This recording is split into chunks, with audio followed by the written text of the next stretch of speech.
Okay guys, I'm here with a new video from Global Tales and Trails.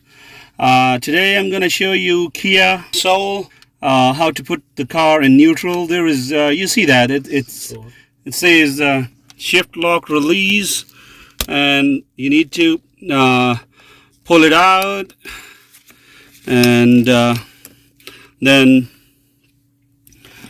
there is the same thing.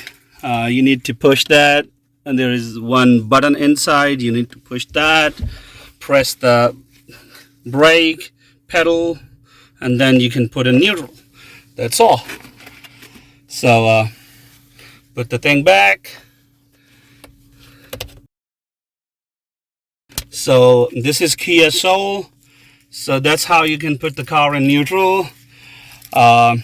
Please subscribe and like the videos. So we'll come back with a new video. Thank you.